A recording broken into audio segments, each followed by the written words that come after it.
एवढे आले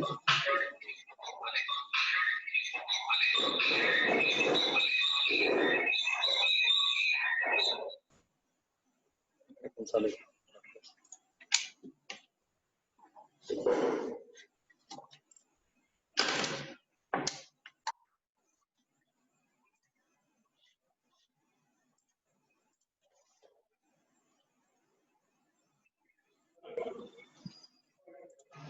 होतंय झालंय याच्यात. हा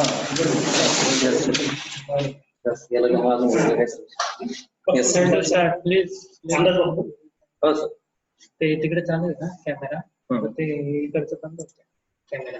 काय करू, एका वेळेला दोन्ही ठिकाणी कॅमेरा नाही चालू. हा बंद करू.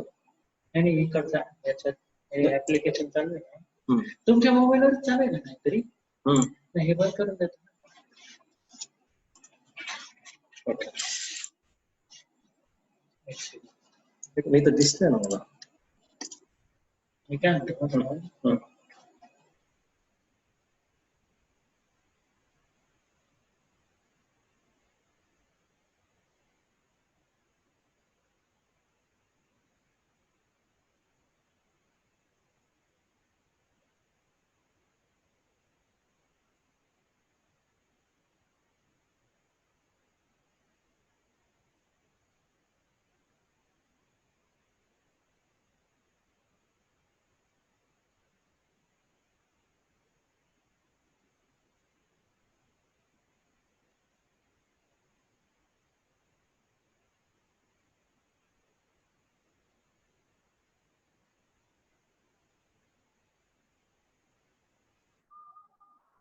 हॅलो हॅलो,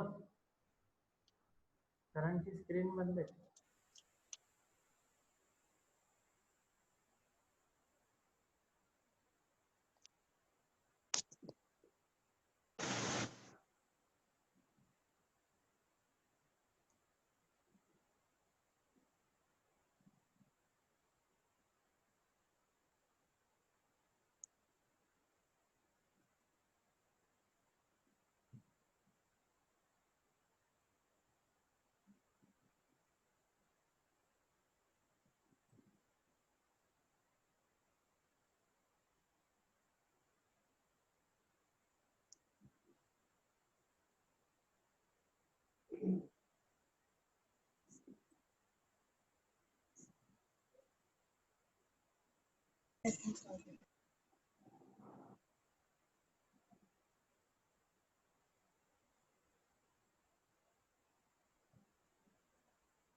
ओके चल.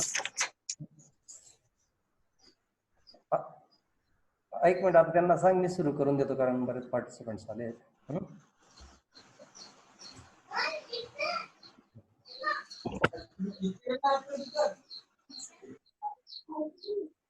स्क्रीन शेअर कर ना प्रेझेंटेशन.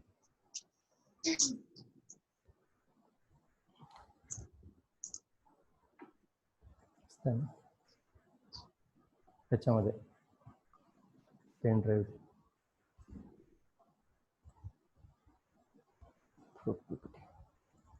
काढून ठेवायला पाहिजे. कुठे गेला नाही.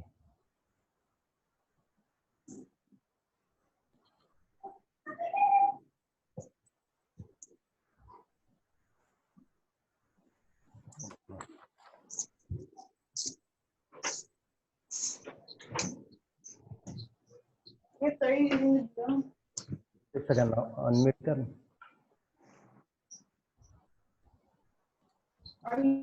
आवाज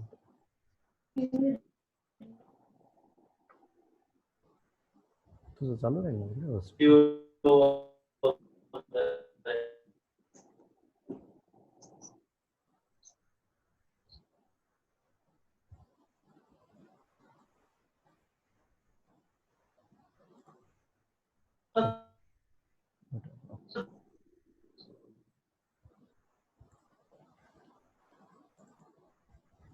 हे पण थोडं मिनिमाइज करू.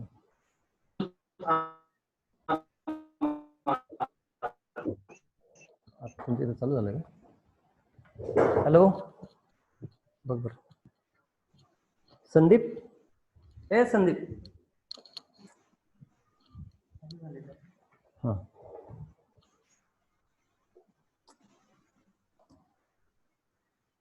हॅलो, दिसत नाही का माझं screen? बरं सुरू पण मला ते कळेल का मी कसं. नमस्कार शेतकरी बंधूंनो. कृषी विज्ञान केंद्र यशवंतराव चव्हाण मुक्त विद्यापीठाच्या वतीने मी सर्व सहभागी शेतकरी बंधूंचं स्वागत करतो. मी हेमराज राजपूत, विषय विशेषज्ञ, उद्यान विद्या कृषी विज्ञान केंद्र यशवंतराव चव्हाण मुक्त विद्यापीठ नाशिक. मॅडमचा फोन देऊन त्यांना म्हणा बघा म्हणा तुम्ही. कोविडमुळे आपल्याला प्रत्यक्ष भेटता येत नाही आणि आता शेतकऱ्यांचा हंगाम सुरू होतोय. प्रामुख्याने फळ पिकांच्या लागवडीची पूर्वी काय तयारी करायची, तर कसं नियोजन करायचं या विषयावर मी आज आपल्याला मार्गदर्शन करणार आहे. एक 15 ते 20 मिनिटाचं मार्गदर्शन झाल्यानंतर कोणाला काही प्रश्न असतील तर आता सगळ्यांना अनम्यूट केलेलं आहे, अनम्यूट केलं जाईल आणि मग आपण प्रश्न विचारायचे किंवा चॅटमध्ये तुम्ही क्वेश्चन्स टाकू शकता. आपल्याला फळबाग लागवडीचं शेतकऱ्यांच्या दृष्टीने आर्थिकदृष्ट्या अत्यंत महत्व आहे. फळबाग लागवडीमुळे एकंदरीत एकरी उत्पादकता अधिक आपल्याला मिळू शकते. फळझाडं एकदा लागवड केली की वर्षानुवर्ष उत्पन्न देत राहतात. 50 ते 60 वर्षापर्यंत ही फळबागा ह्या किफायतशीर काही फळपिकांमध्ये उत्पादन देत राहतात. दरवर्षी हमखास कमी अधिक प्रमाणात का होईना उत्पन्न मिळण्याचं हे हर्षल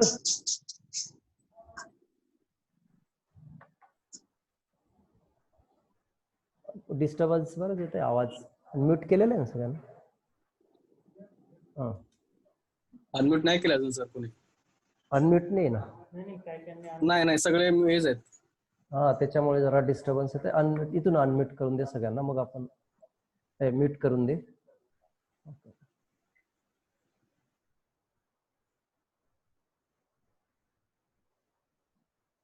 ओके.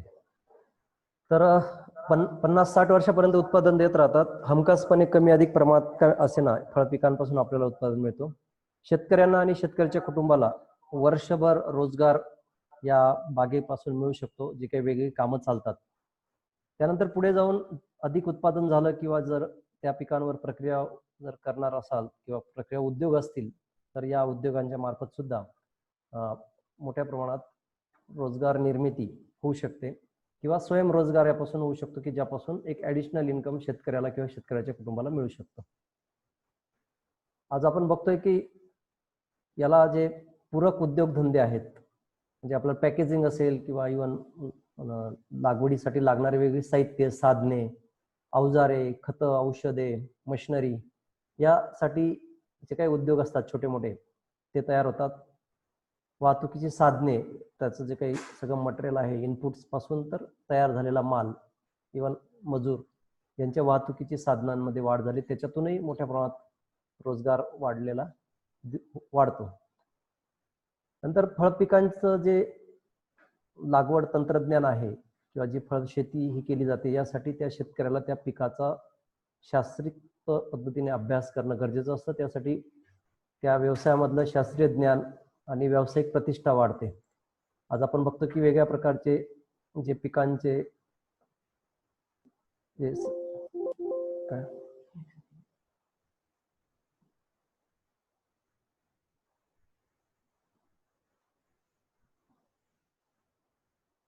तिसरी स्लाइड लावतो.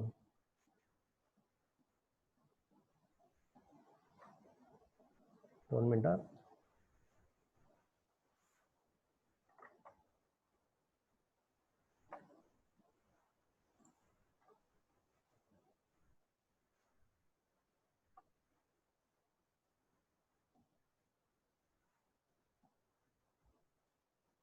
तर असं फळपिकं ही बहुवर्षाऊ आणि पिढ्यानपिढ्या आपल्याला किंवा पुढच्या जनरेशन पर्यंत उत्पादन क्षम ठरणारी अशी ही शेती पद्धती आहे. परंतु ह्या पिकांच्या लागवड पूर्वी पूर्वनियोजन, योग्य पद्धतीने लागवड करणे, योग्य जातींची लागवड करणे, त्यानंतर त्या भागामध्ये ज्या भागात आपण लागवड करणार आहोत त्या भागातलं हवामान, जमीन याचा अभ्यास करून जर आपण फळबाग लागवड केली तर पुढे जे काही नुकसान होतं ते आपल्याला कमी करता येतं आणि हमखास उत्पन्नाचं साधन आपलं होऊ शकतं. अन्यथा सुरुवातीला होणारा जो खर्च आहे तो वाया जाण्याची शक्यता असते आणि हा खर्च मोठ्या प्रमाणात आपल्याला केलेला असतो. त्यासाठी लागवडीपूर्वी काय नियोजन आपण करायला पाहिजे याचा विचार आपण या चर्चासत्रामध्ये करणार आहोत. तर अशा या फळ लागवड पद्धतीमुळे सामान्य ज्ञान, तांत्रिक ज्ञान आणि आपण बघतो की जे काही प्रमुख पिकं आहेत जसं द्राक्ष, डाळिंब सारख्या पिकांमध्ये त्या शेतकऱ्याची समाजामध्ये आणि बाजारपेठांमध्ये आणि वेगवेगळ्या स्तरांवर एक प्रतिष्ठा वाढते. आपण द्राक्ष बागायतदार म्हटला किंवा डाळिंब बागायतदार म्हटला तर याला एक वेगळी प्रतिष्ठा त्याच्यामध्ये प्राप्त होते. मार्केटमध्ये त्याची एक चांगली पत तयार होते. त्यानंतर बहुतेक फळपिकं ही बहुवर्षाऊ आहेत, वृक्ष वर्गातली आहेत. त्यामुळे पर्यावरणाचा समतोल सुद्धा या पिकांच्या लागवडीमुळे साधला जातो. आज आपण मोठ्या प्रमाणात वृक्ष लागवड करतोय, परंतु फळ पिकांच्या लागवडीच्या माध्यमातून इनडायरेक्टली पर्यावरणाचा समतोलही साधला जातो. त्यानंतर आपल्या आहारातलं प्रमुख आहार जो आहे फळ आणि भाज्या, त्यात फळांचा आपल्या आहारावर आणि आरोग्यावर चांगल्या प्रकारे परिणाम होतो. आपल्याकडे वेगळ्या प्रकारचं हवामान आहे, त्यामुळे वर्षभर कमी अधिक प्रमाणात का असेना फळं आपल्याला उपलब्ध होऊ शकतात. त्यामुळे आहारामध्ये त्याचा आपल्याला समावेश करता येतो. आता आपल्याकडे या पिकाच्या लागवडीला असलेला वाव जर आपण बघितला तर याचं कारण जे आहेत ती म्हणजे आपल्याकडे वेगवेगळ्या प्रकारचे हवामान आहे. थंड, उष्ण, उष्ण दमट, थंड दमट. त्यानंतर आपल्याकडे म्हणजे ज्या ज्या पिकांच्या गरजा असतात त्याप्रमाणे ते हवामान आपल्याला उपलब्ध होऊ शकतं आणि सर्व प्रकारचं हवामान आहे. आपल्या महाराष्ट्राचा विचार केला किंवा देश पातळीचा विचार केला तर जम्मू काश्मीर पासून तर कन्याकुमारी पर्यंत शीत, समशीतोष्ण, उष्ण, कोरडे हवामान अशा प्रकारचे वेगळे हवामान आहे. त्यामुळे सर्व प्रकारच्या फळ पिकांच्या लागवडीला आपल्याकडे वाव आहे. तशीच जमिनीतली विविधता, मध्यम प्रतीची, निचरावणारी, गाळाची अशा प्रकारच्या ज्या आवश्यक जमिनी असतात त्या जमिनींची विविधता आपल्याकडे आहे. त्यामुळे त्या पिकांची त्या त्या हवामानाच्या आणि जमिनीच्या प्रदेशामध्ये त्या पिकांची लागवड आपल्याला करता येते. आता फळ पिकं पूर्वी आपण कोरडवाहू फळझाडांची लागवड मोठ्या प्रमाणात केली जात होती, परंतु व्यावसायिक दृष्ट्या आणि शेतकऱ्यांना उत्पन्नाचं योग्य साधन होण्याच्या दृष्टीने जर त्याला कमर्शियली आपल्याला व्हायबल करायचं असेल तर पाणी जर दिलं, पाण्याची जर सोय असेल, ओलिताची सोय असेल तर ही पीक पद्धती किंवा यापासून उत्पादन आपल्याला चांगल्या प्रकारे मिळतं. पण आपण बघतो की वेगवेगळ्या ज्या ओलिताच्या सोयी उपलब्ध झालेल्या आहेत, लिफ्ट इरिगेशन असेल, कॅनल इरिगेशन असेल, डॅम मध्ये असेल, विहिरीचं असेल किंवा ज्या हंगामात पावसाळ्यामध्ये आपल्याकडे पाणी उपलब्ध राहतं ते पाणी आपण शेततळ्याच्या माध्यमातून जर साठवून ठेवलं आणि ते पाणी ड्रीप किंवा ठिबक सिंचन सारख्या पद्धतीने जर आपण योग्य पद्धतीने वापरलं तर आपल्याला हे फळपिकांची लागवड मोठ्या प्रमाणात करता येणं शक्य होतं. त्यानंतर ह्या फळपिकांच्या लागवडीसाठी योग्य आधुनिक तंत्रज्ञानाची उपलब्धता आपल्याकडे आता झालेली कृषी विद्यापीठ, कृषी विज्ञान केंद्र, खाजगी संस्था किंवा वेगळ्या संशोधन संस्था ज्या आहेत राष्ट्रीय पातळीवरच्या किंवा देश पातळीवरच्या, तर त्यांनी वेगळ्या पिकांच्या जातींपासून तर त्याच्या काढणी हाताळणीपर्यंतचं तंत्रज्ञान उपलब्ध करून दिलेलं आहे. त्यानंतर फळपिकांना मोठ्या प्रमाणात शहरी भागामध्ये किंवा एक्सपोर्ट मार्केटला किंवा मोठ्या बाजारपेठांमध्ये मागणी असते, परंतु ही नाशवंत असतात, ती वेळेवर त्यांची जर झाली मार्केटपर्यंत, तर ते मार्केट चांगल्या प्रकारे जर झालं तर शेतकऱ्यांना त्याचा फायदा होतो. तर आता आपण बघतोय की रोड ट्रान्सपोर्टेशन असेल किंवा वाहतुकीच्या अनेक आधुनिक किंवा फास्ट वाहतूक करणाऱ्या सोयी आता उपलब्ध झालेल्या आहेत. त्यामुळे आपल्याला त्या लागवडीला मोठा वाव आहे. त्यानंतर फळ पिकांच्या लागवडीसाठी सुरुवातीला खूप खर्च येतो. हा खर्चासाठी शासनाच्या किंवा काही बँकांच्या किंवा काही राष्ट्रीय स्तरावरच्या काही योजना आहेत, त्याच्या काही सोयी सवलती आहेत. त्याच्यातून 20-25% तर 50% अनुदान शेतकऱ्यांना मिळतं.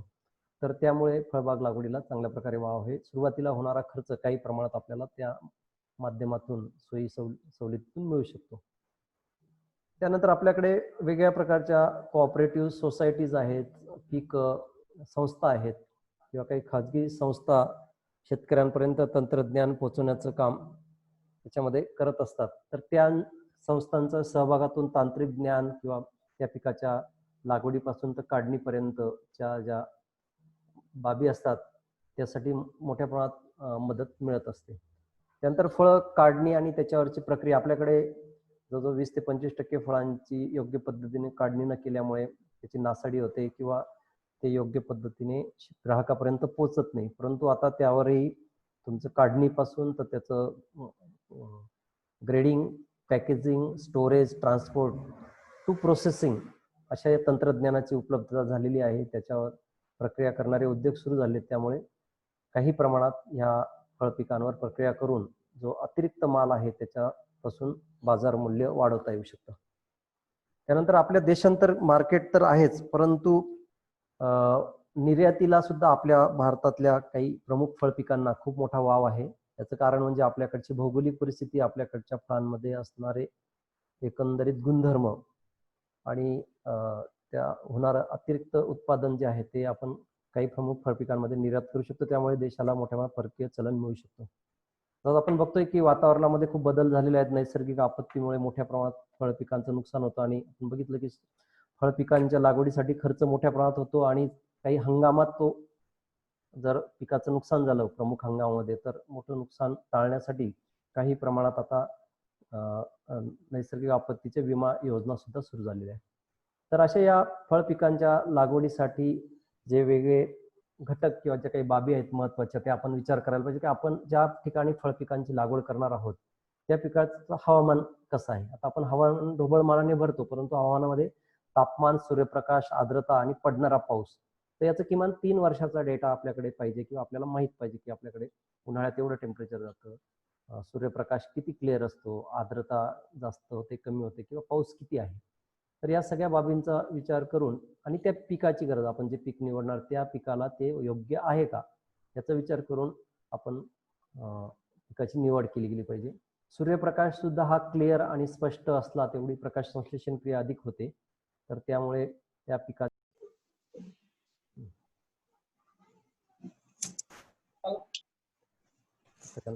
सॉरी जरा लिंक तुटली होती, परत करतायत 1-2 मिनिटं.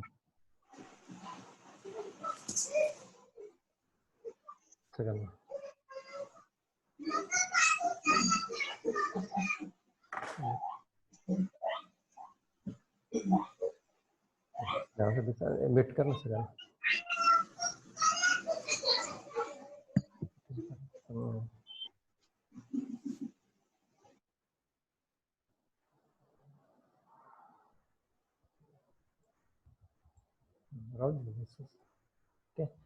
त्यानंतर आर्द्रता हा एक फार प्रमुख चालू आहे ना, प्रमुख घटक आहे.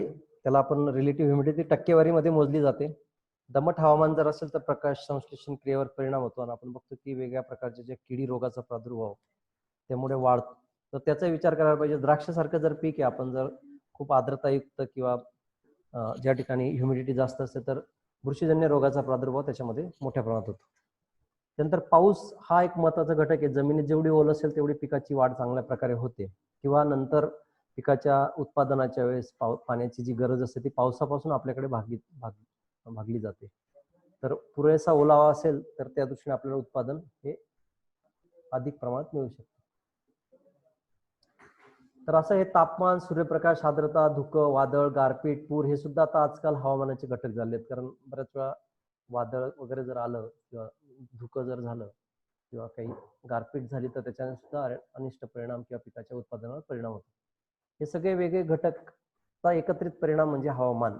तर या हवामानातल्या घटकांचा आपल्या पिकाच्या उत्पादन क्षमतेवर म्हणजे आपण पर प्लांट असेल किंवा पर एकर असेल किंवा पर हेक्टर उत्पादन जे आहे ते आणि त्याच्या क्वालिटीवर, गुणवत्तेवरही परिणाम आपल्याला झालेला दिसून होतो. त्यामुळे या सर्व बाबींचा आपण सर्व समावेशक विचार हा बाग लागण्यापूर्वी करणं गरजेचं आहे. कारण आपण जे बाग लावणार त्यासाठी उत्पादन खर्च अधिक येतो आणि तो खर्च आपला योग्य पद्धतीने निघण्यासाठी ह्या सगळ्या बाबींचा विचार करणं गरजेचं आहे. आणि समजा काही प्रमाणात एखादा घटक अनुकूल नसेल तर त्या दृष्टीने आधीच उपाययोजना करणं गरजेचं आहे. तर ह्या सगळ्या हवामानाच्या बाबी समजून घेणं.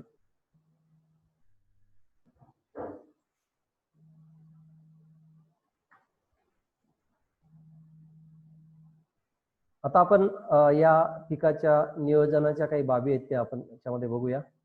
तर आपण जी जमीन निवडणार आहोत किंवा जे प्लॉट निवडणार आहोत किंवा खूप सलग जागा असेल तर त्या ठिकाणी जर वेगळ्या प्रकारची जमीन असेल, हलकी, भारी, मध्यम, गाळाची किंवा उताराची, कमी उताराची, तीव्र उताराची, तर त्याचे सेपरेट असे प्लॉट्स किंवा त्याचं डिमार्केशन करून घेणं गरजेचं असेल.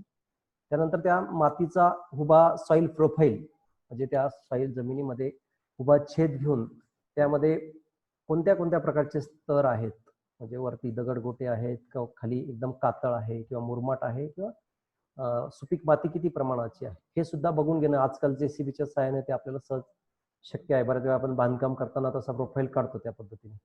आणि त्याच वेळेस जर आपण त्या जमिनीची माती वगैरेचे नमुने जर काढून घेतले वेगळ्या प्लॉटमधले आणि त्याचं परीक्षण जर करून घेतलं तर आपल्याला त्याच्यामधल्या अन्नद्रव्याचं प्रमाण किंवा त्याच्यामध्ये काही अनावश्यक घटक आहेत का ते समजतं. आणि लागवड करताना किंवा लागवड केल्यानंतर आपल्याला जर आपल्या जमिनीचा प्रोफाईल माहीत असेल तर व्यवस्थापनामध्ये ते आपल्याला सोपं जातं.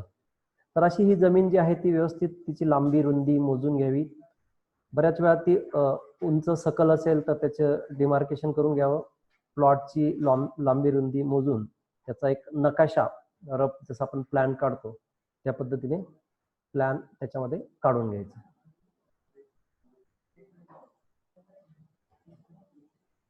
त्यानंतर आखणी करताना शक्यतोवर प्लॉट जे आहेत ते आपले लंब गोलाकार किंवा चौकोनी असणं गरजेचं आहे.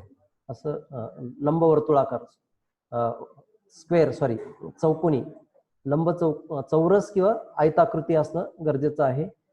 त्यानंतर त्या बागेची आखणी करताना एक जो सरळ बांध असेल किंवा जी सरळ बाजू जी असेल त्याच्यामध्ये बेस लाईन टाकायची विशिष्ट अंतर सोडून. नंतर रस्ता असेल तर किमान आपण 3 ते 5 फूट अंतर रस्त्यापासून सोडायला पाहिजे. कुंपण असेल तर एक 7 ते 8 फूट अंतर त्याच्यापासून सोडायला पाहिजे.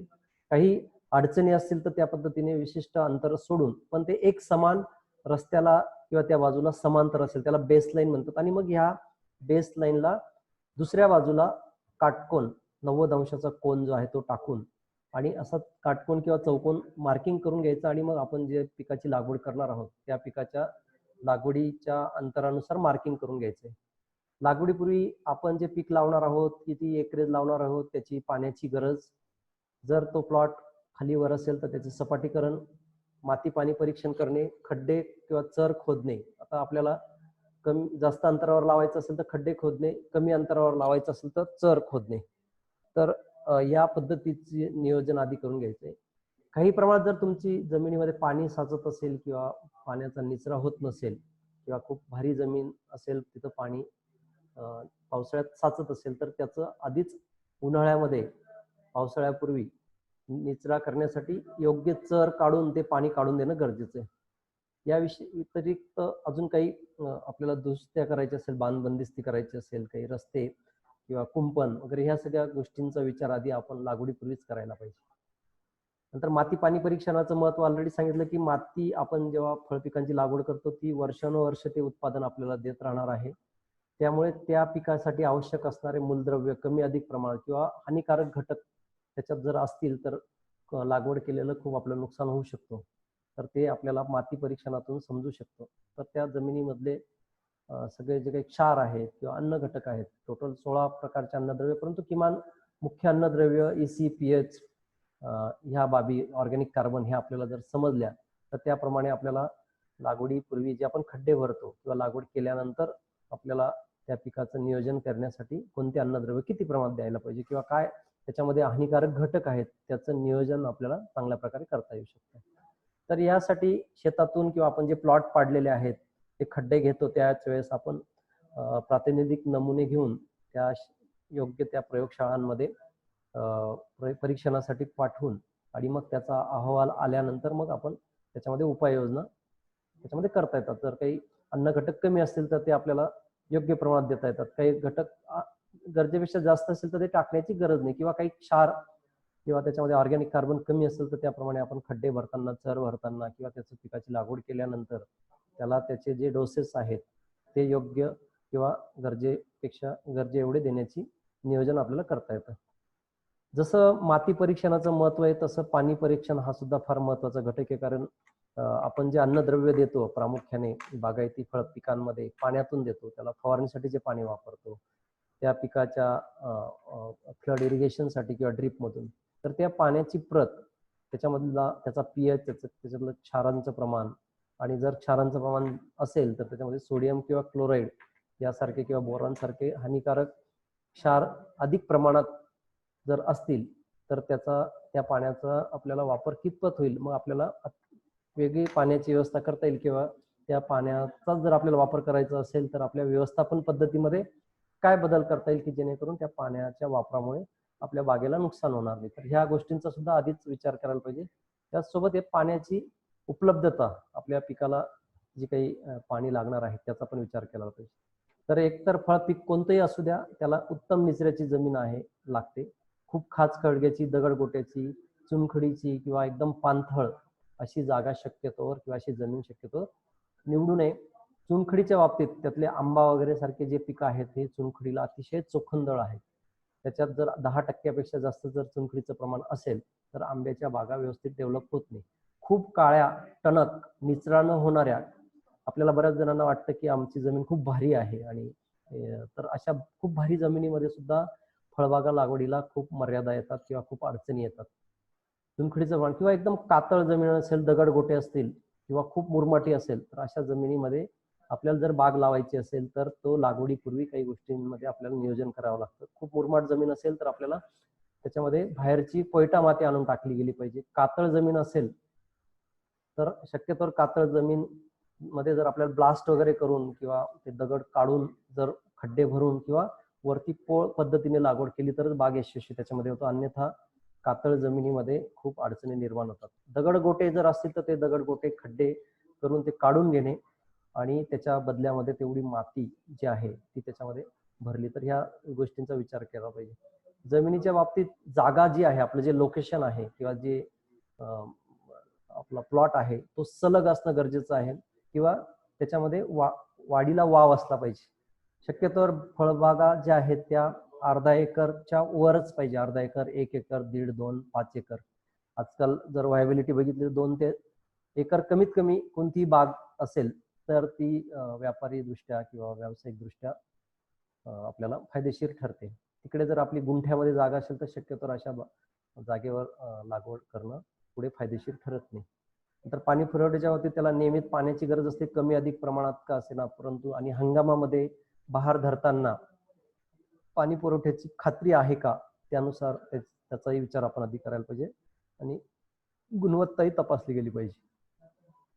त्यानंतर आपण जी फळबाग लावणार आहोत त्या फळबागेमध्ये स्थानिक, देशांतर्गत, परदेशी बाजारपेठांचा विचार करायला पाहिजे. आधी आपण स्थानिक बाजारपेठ किंवा आपल्या देशांतर्गत जे मोठी शहर आहेत तिथल्या ग्राहकांची आवड निवड, त्यांची मागणी याचाही विचार आधी केला गेला पाहिजे. त्यानंतर त्या ग्राहकांची पसंती, त्यांना कोणती क्वालिटी पाहिजे, त्यांची कॅपॅसिटी काय आहे, परचेसिंग कॅपॅसिटी, या बाजारपेठांमध्ये इतर बाजारपेठातून काही अजून माल येतो का याचाही विचार केला पाहिजे. नंतर आपल्या क्षेत्रापासून बाजारपेठेचं अंतर, म्हणजे आपण काय टार्गेट केलेलं आहे मार्केट ते किती अंतरावर आहे आणि ते आपल्याला कसं पाठवता येईल. आणि खूप लांबच्या अंतरावर असेल तर त्याला आपल्याला प्रॉपर हँडलिंग, म्हणजे त्याच्यात grading, packing, pre cooling, cold स्टोरेजची गरज असेल तर, आणि योग्य साठवणूक आणि वाहतुकीची सोय जेणेकरून तो आपला माल आपण जे टार्गेट केलेल्या मार्केटपर्यंत अतिशय चांगल्या क्वालिटीने पोहोचू शकेल. वाहतुकीची सोयीसाठी सुद्धा आदळ आपट न करता योग्य पद्धतीने हाताळणी होईल अशा पद्धतीचे जे काही ट्रान्सपोर्टेशन सिस्टीम असेल किंवा त्यामध्ये आपण जे काही पॅकेजिंग मटेरियल वापरणार आहोत की सुरक्षितपणे आपला माल ग्राहकापर्यंत जाईल हा विचार आपण करायला पाहिजे. पण आपल्याकडे आपल्याला उलट दिसतं, व्यापारी हा विचार करतात आणि त्याप्रमाणे शेतकऱ्यांकडून किंवा त्या बागा त्या घेतात कारण त्यांना त्याच्यात प्रॉफिट कमवायचं असेल. परंतु शेतकऱ्यांनी जर तो विचार केला आणि तो जर माल मार्केटमध्ये चांगल्या प्रकारे ग्राहकांच्या पसंतीला पडला तर आज तुमच्याकडे एक व्यापारी येतोय, उद्या 2 किंवा व्यापाऱ्यांची तुमच्याकडे मागणी वाढू शकते. तर हाही विचार आपण ग्राहकांपर्यंत, त्यानंतर त्याच्यामध्ये नुकसान पण आपल्याला कमी करता येऊ शकतं. त्याच्यामुळे या पिकांच्या साठी आपण जे सगळा खर्च केलेला आहे, काही मजुरी, वेळ, याचा जो खर्च आहे तो आपल्याला याच्यामधून काढता येऊ शकतो.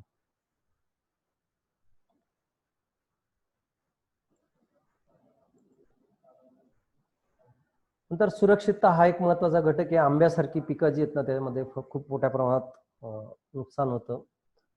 चोरांपासून, जंगली जनावरांपासून किंवा जे आपले पाळीव प्राणी असतात, आपण गाव पातळीवर बघतो सगळ्या शेतांना कुंपण करणं शक्य होत नाही, तर त्यांच्यापासून कसं संरक्षण होईल याचाही विचार केला पाहिजे. आजकाल आता आपण बघतो की जंगल तोड झाल्यामुळे बरेच जंगलातले प्राणी जे आहेत ते आपल्या शहरी भागामध्ये म्हणा किंवा गावांमध्ये किंवा बागांमध्ये यायला लागलेले आहेत. तर त्याचाही विचार आपण करायला पाहिजे की जेणेकरून आपली बाग सुरक्षित राहील. मराठवाडा वगैरे तिकडे तर हरणांपासून, वनगाईंपासून सुद्धा मोठ्या प्रमाणात नुकसान होतं. आता आपण जे लोकेशन ठरवलेलं आहे त्याच्यामध्ये ते जर खूप नदीकाठ असेल किंवा तळ्याजवळ असेल किंवा डॅम जवळ असेल तर त्या ठिकाणी आर्द्रता अधिक मोठ्या प्रमाणात असते. त्या ठिकाणी बुरशीजन्य रोगाचा प्रादुर्भाव मोठ्या प्रमाणात आढळतो. तर त्याचाही विचार आपण आधी करायला पाहिजे. जी बाग अतिशय आर्द्रता जर वाढली तर मोठ्या प्रमाणात कीड रोगांना प्रादुर्भाव होतो. तर अशा फळपिकांचं प्रमाण, फळबागा लागवडी शक्यतो अशा ठिकाणी करू नये. त्यातल्या आपल्या द्राक्ष, डाळिंब सारखे जे पिकं आहेत ते बुरशीजन्य रोगांचा प्रादुर्भाव याच्यामध्ये अधिक प्रमाणात दिसून येतो. जागेची ऑलरेडी आपण बघितलंय, सलगता, विस्तार आपल्याला करता यायला पाहिजे. आज आपण अर्धा 1 एकर बाग लावलेली आहे आणि पुढे जर आपल्याला अजून वाढवायची असेल तर आपल्याला तिकडे प्रॉपर क्षेत्र वाढवता आलं पाहिजे.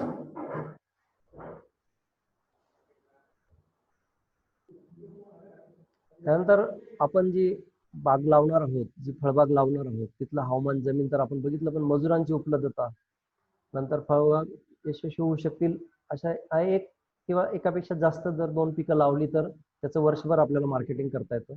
जमीन आणि पाण्याची सोय बघून किती क्षेत्र लावायचं, पाण्याची उपलब्धता आणि त्याचं क्षेत्र ठरवायचं. बऱ्याच वेळा आपण काय करतो की सगळे क्षेत्र आहे, सगळं लागवड करायची, ते मॅनेज होत नाही, पाणी पुरत नाही किंवा त्याचं प्रॉपर मार्केटिंग होत नाही. तर त्याचाही विचार आधी आपण करायला पाहिजे. जर आपल्याला लागवड करायची असेल ती लागवड कधी करावी? शक्यतोवर आपल्याकडे ज्या फळबागा आहेत 90% फळबागा ह्या आपण पावसाच्या पाण्यावर, म्हणजे जून जुलै महिन्यामध्ये 1-2 चांगले पाऊस झाल्यानंतर जेव्हा सततचा पाऊस सुरू असतो, हा हंगाम साधारणतः जुलै ऑगस्ट महिन्यामध्ये येतो, त्याच वेळेस लागवड केला गेला पाहिजे. परंतु समजा आपल्याकडे ओलिताची सोय असेल तर आपण थंडी पडण्यापूर्वी आणि तापमान वाढण्यापूर्वी जे क्लायमेट असेल त्यावेळेस सुद्धा आपण बाग काही प्रमाणात लावू शकतो. आता या फळबाग लागवडीतला सगळ्यात महत्वाचा जो मुद्दा आहे, जमीन, हवामान, या सगळ्या गोष्टी आपल्या साध्य झाल्या. परंतु आपण जे पीक ठरवलेलं आहे त्या पिकामध्ये जी आपण जात लावायचं ठरवलेलं आहे त्या पिकाच्या कलमा रोपांची उपलब्धता, ते रोपं किती लागणार, ती कुठं उपलब्ध होणार, त्याची किंमत काय आहे, ती आपण आधीच बुक करावी लागणार का किंवा ती योग्य आहेत का, त्याचा जोड एकजीव झालेला आहे कलम असेल तर त्याच्यामध्ये रोगकिडीची काही प्रादुर्भाव नाही आणि ती आपल्याला पाहिजे त्या क्वांटिटीमध्ये उपलब्ध आहे की नाही याची सुद्धा आधीच विचार करायला पाहिजे. बरेच जण ऐन वेळेस सगळे खड्डे वगैरे तयार करतात आणि मग रोप शोधतात. मग बऱ्याच वेळा जे पीक लावायचं असेल ते सोडून दुसरं लावावं लागतं. मग त्याचं अंतर, त्याची सगळी जी मशागत असेल ती वाया जाते आणि नुकसान त्याच्यामध्ये होऊ शकतं. आणि कुंपणचा सुद्धा विचार आपण एकतर काटेरी कुंपण किंवा तारेचं कुंपण आपण याचा विचारही आधीच केला गेला पाहिजे. शक्यतर फळबागेंना लाईव्ह फेन्सिंग, आपण जेव्हा वनस्पती, काटेरी वनस्पती लावून जर त्याच्यामध्ये लागवड कुंपण केलं तर ते स्वस्तही पडतं आणि त्यापासून आपल्याला पिकाला वारा रोधक दक्षिण आणि पश्चिम बाजूला जर आपण उंच वाढणाऱ्या वनस्पती जर लावल्या अंतर ठेवून, तर त्यामुळे त्या पिकाचं जोराचा वारा किंवा उष्ण वाऱ्यांपासून सुद्धा आपल्याला संरक्षण करता येतं. याचाही विचार आपण आधी करायला पाहिजे. तर या फळपिका लागवडीच्या वेगवेगळ्या पद्धती आहेत. तर प्रामुख्याने मोठ्या प्रमाणात किंवा बहुतेक सर्व पिकांसाठी चौरस पद्धत, जे 2 ओळीतलं आणि 2 झाडातलं अंतर जे आहे, ही पद्धत वापरली जाते. या पद्धतीचा फायदा असा की आडवी उभी मशागत चांगल्या प्रकारे करता येतो, गोलाकार वाढ होते आणि सर्व बाजूंनी हवा आणि सूर्यप्रकाश पिकांना योग्य पद्धतीने उपलब्ध होतो. आंबा, चिक्कू, डाळिंब, पेरू, अंजीर या पिकांमध्ये ही पद्धत मोठ्या प्रमाणात वापरली जाते. दुसरी जी पद्धत आहे आयत मांडणी पद्धत, त्याच्यामध्ये 2 ओळीतलं अंतर जास्त असतं आणि 2 झाडातलं अंतर कमी असतं. तर अशा जे काही वेलवर्गीय पिकं जी आहेत, प्रामुख्याने द्राक्ष, पॅशन फ्रूट किंवा डाळिंब आणि अंजीर या पिकांमध्ये सुद्धा ही पद्धत वापरली जाते. केळी, पपई, अननसामध्ये या आयताकृती फळ पद्धतीचा वापर केला जातो. त्याच्यामध्ये 2 झाडातलं अंतर कमी आणि 2 ओळीतलं अंतर जास्त ठेवलं जातं. आपण गल्ली होतो, फक्त ही बाग लागवड करताना ह्या ज्या गल्ल्या आहेत किंवा ओळी ज्या आहेत त्या दक्षिण उत्तर पाहिजे. जे झाडं आपण जी लावतो 2 झाडं ती दक्षिण उत्तर पाहिजे आणि गल्ली जी आहे आपण जी जागा सोडतो ती दक्षिण उत्तर जर असेल तर पूर्व पश्चिम सूर्यप्रकाश हा दोन्ही बाजूने त्या पिकांना पुरेसा प्रमाणात उपलब्ध होतो. नंतर समभुज त्रिकोण मांडणी ही थोडीशी किचकट पद्धत आहे, परंतु याच्याने आपल्याला झाडांची एकरी संख्या वाढवता येते. अल्टरनेट आपण ज्याला झिगझॅग पद्धत म्हणतो अशा पद्धतीने, आणि थोडीशी आपल्याला दाट लागवड याच्यामध्ये या पद्धतीमध्ये करता येते. कमी जागेचा आणि उपलब्ध जागेचा, उपलब्ध सूर्यप्रकाशाचा आपल्याला जास्तीत जास्त वापर या पद्धतीमध्ये करता येतो. फक्त या पद्धतीमध्ये एक बाजूने आपल्याला उभी मशागत चांगल्या प्रकारे करता येते, आडवी मशागत करायला मर्यादा त्याच्यामध्ये येतात. त्यानंतर जर तुमची जमीन डोंगर उताराची असेल तर या डोंगर उताराच्या जमिनीमध्ये आपण आधी बघितल्या तशा पद्धती न वापरता आपल्या उताराच्या विरुद्ध दिशेने कंटूर मार्किंग करून ह्या फळपिकांची लागवड केली जाते. याच्यामध्ये एकतर आपण चर घेऊ शकतो उताराच्या विरुद्ध दिशेने किंवा खड्डे घेऊन. तर त्याचा फायदा असा की जे डोंगरावरून किंवा उतारावरून येणारं जे पाणी आहे किंवा जी माती आहे ती वाहून न जाता ती तिथे मुरते आणि त्या पिकांची लागवड फायदेशीर त्याच्यामध्ये ठरू शकते. तर डोंगर उताराच्या जमिनीमध्ये बरेच शेतकरी आता खूप मोठ्या प्रमाणात लेवलिंग करतात आणि चांगली माती त्याच्यामध्ये वाहून जाते किंवा ती खाली दबली जाते आणि दगड जे आहे कातळ उघडा होतो.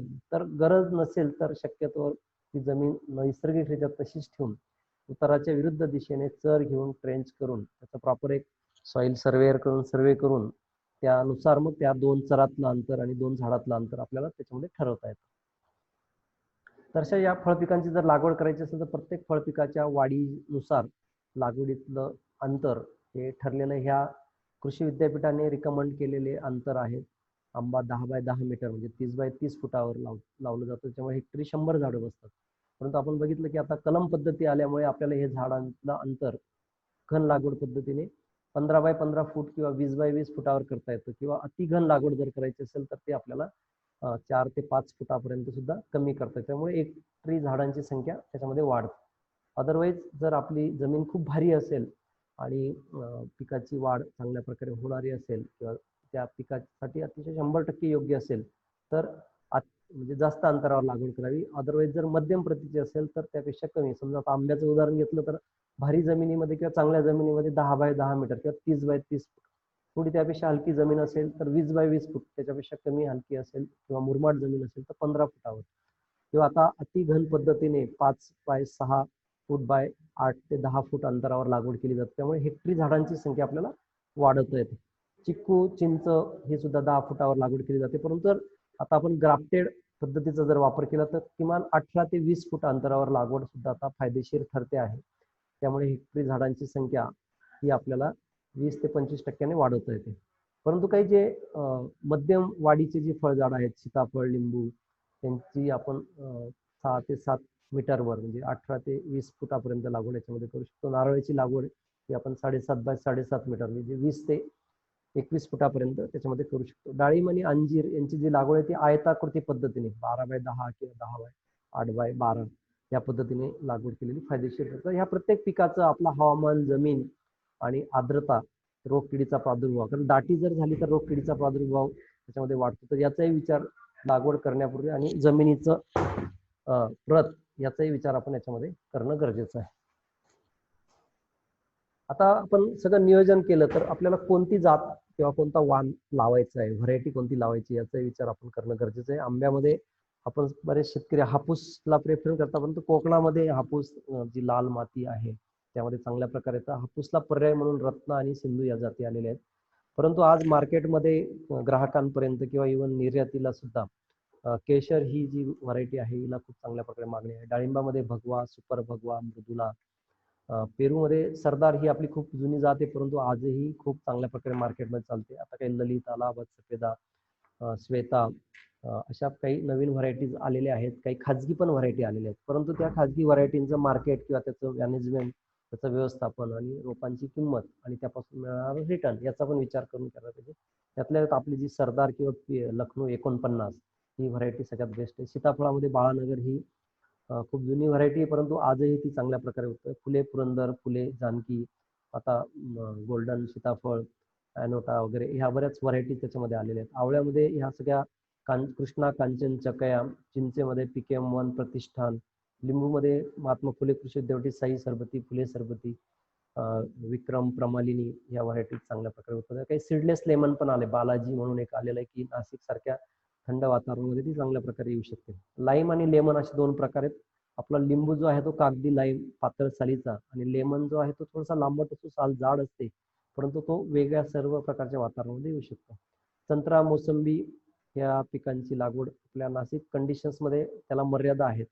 जांभूळ, अंजीर, तर याच्या प्रत्येक पिकाच्या जाती कृषी विद्यापीठाने विकसित केलेल्या आहेत. त्या जाती उत्पादनक्षम तर आहेत, परंतु त्या ग्राहकांना चांगल्या प्रकारे ऍक्सेप्ट होतात. तर अशा योग्य जातींची निवड लागवडीपूर्वी आणि त्याची रोपांची उपलब्धता कुठे आहे त्याचा विचार आपण याच्यामध्ये करायला पाहिजे. आता आपण जमीन ठरवली, खड्डे वगैरे सगळे खोदले, चर घेतले, पण ते खड्डे भरणे हा एक फळबाग लागवडीतला महत्वाचा पाय आहे, ज्याला आपण फाउंडेशन म्हणतो. तर ह्या खड्ड्याचा आकार आपण मगाशी बघितलं की मोठी जी फळझाड आहेत, आंबा, पेरू, चिकू, नारळ, फणस, जांभूळ, चिंच, संत्रा, मोसंबी या फळपिकांसाठी किमान 1 बाय 1 बाय 1 मीटरचा किंवा 3 बाय 3 बाय 3 फुटाचा खड्डा. बरेच शेतकरी याच्यामध्ये खड्डा करताना विचार करतात की एवढा खड्डा कशाची गरज आहे, परंतु ही जी फळपिकं जर बघितली बहुवर्ष आहेत, 40-50 वर्षापर्यंत उत्पन्न देऊ शकतात. त्यांच्या रूट सिस्टीम ह्या खोलवर जर गेल्या तर तेवढं त्या झाडाची वाढ जोमदार होते आणि उत्पादन आपल्याला चांगल्या प्रकारे मिळू शकतं. तर यासाठी खड्डे खोदताना आपण मॅन्युअली शक्य नसेल तर JCBच्या साहाय्याने खड्डे खणून घेणे आणि ते चांगल्या प्रकारे तापू देणे. मध्यम प्रतीचे वाढणारी डाळिंब, सीताफळ, बोर, आवळा, लिंबू यासाठी किमान 2 बाय 2 फुटाचा खड्डा. आणि आता जी हाय डेन्सिटी प्लांटेशन आले, सघन लागवड पद्धती आहे, त्यामुळे 1.5 ते 2 फुटाचे चर पद्धतीने, कारण दोन झाडातलं अंतर कमी असल्यामुळे आपल्याला इंडिव्हिज्युअल खड्डा खणण्याऐवजी जर आपण ट्रेंच खदून घेतला JCBच्या साहाय्याने, जी नाली करण्याचा, आणि नंतर तो चर त्याच JCBने बुजून घेतला आणि पाहिजे त्या अंतरावर आपण तर हे खड्डे शक्यतोवर उन्हाळ्यामध्ये म्हणजे पाऊस पडण्यापूर्वी किमान 15 दिवस आधी खणून ते चांगले तापू द्यायचे, जेणेकरून त्याच्यामध्ये हुमणी, वाळवी किंवा काही हानिकारक बुरशी किंवा काही तण असतील त्याचा नायनाट होतो, आणि मग ते खड्डे आपण भरून घ्यायचे. तर ते 3 बाय 3 फुटाचे खड्डे भरण्यासाठी किमान 4 ते 5 घमेले कुजलेलं शेणखत, आणि हे शेणखत आपण आधीच ॲडव्हान्समध्ये उपलब्ध करून घेणं गरजेचं असेल. शेणखत मिळत नसेल तर चांगलं कुजलेलं कंपोस्ट खत, सिटी कंपोस्ट असेल किंवा वर्मी पालापाचोळापासून बनवलेलं कंपोस्ट खत असेल तर ते 2 ते 3 घमेले वापरायचे. आणि गांडूळ खत जर असेल तर गांडूळ खत हे 5 किलोपर्यंत आपण त्याच्यामध्ये वापरू शकतो. या सेंद्रिय खताबरोबर आपण 2 ते 3 किलो सिंगल सुपर फॉस्फेट, जे स्फुरदयुक्त खत आहे, मुळ्यांच्या वाढीसाठी सुरुवातीला गरज असते. 1 किलो निंबोळी खत. निंबोळी खताचे 2-3 फायदे आहेत. एक, हुमणी, वाळवी, नंतर काही निमॅटोड्स असतील त्याचं नियंत्रण होतं, आणि ते कीटकनाशक, बुरशीनाशक आणि अन्नद्रव्य नत्रचा पुरवठा त्याच्यामधून होतो, तर तिन्ही काम त्याच्यामध्ये करतं. कीटकनाशक पावडरमध्ये आपण थायमेट, फोरेट, फॉलिडॉल डस्ट जी आहे 100 ग्रॅम कमीत कमी. वाळवीचा वगैरे त्रास जास्त असेल तर त्याच्यामध्ये आपण 50-100 ग्रॅमने वाढ याच्यामध्ये करू शकतो. याच्यातली निम्मे जी पावडर आहे ती खड्डा जेव्हा ओपन खदलेला असतो भरण्यापूर्वी ती पावडर त्याच्यामध्ये टाकणे, 4ही बाजूनी, 4-5 बाजूनी. नंतर आपण जे सगळं मिक्स करणार आहोत मातीमध्ये त्याच्यामध्ये निम्मी पावडर टाकून ते खड्डे भरण्यासाठी ती मिक्सचर जे आहे ते वापरायचे. बऱ्याच वेळा आता जमीन कशी आहे, काही वेळेस दगड गोटे निघतात किंवा खूप मुरमाट माती येते, ते वेगळं करायचंय.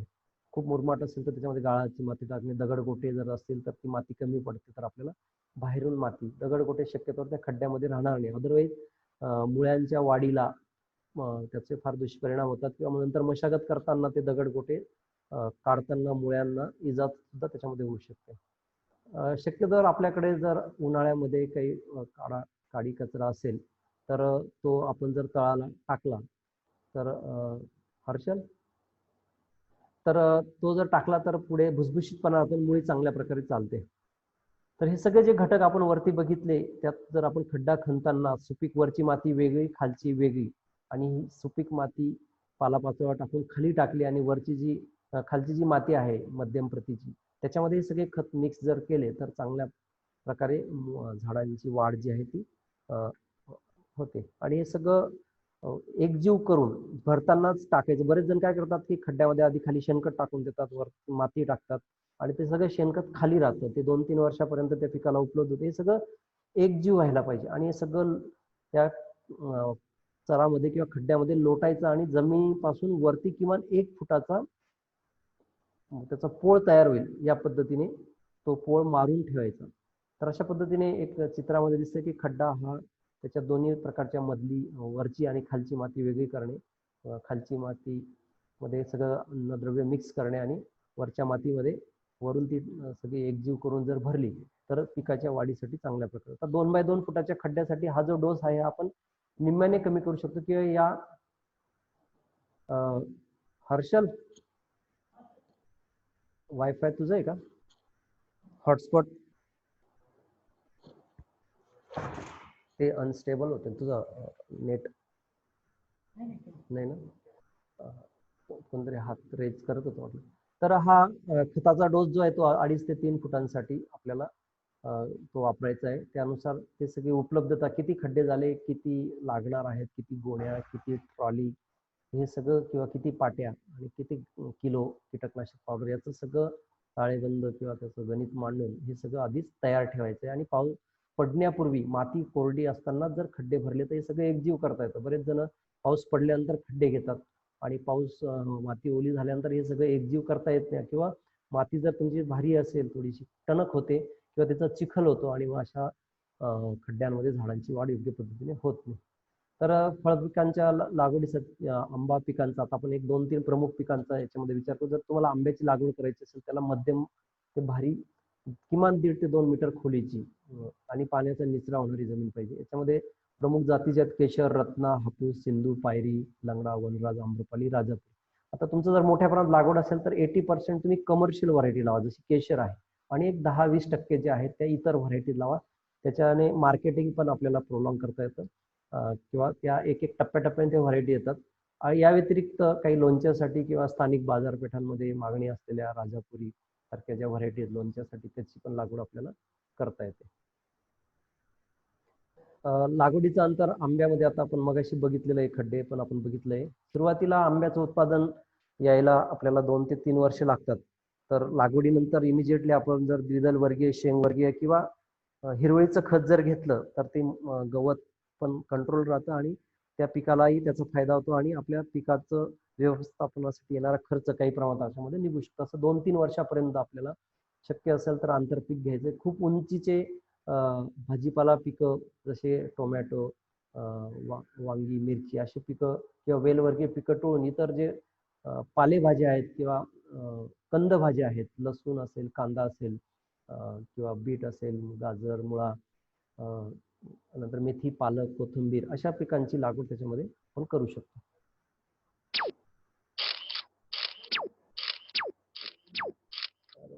ह्या काही ह्याच्या पिक्चर्स आहेत प्रमुख पिकांचा हापूस, केशर, पायरी, राजापुरी, वनराज.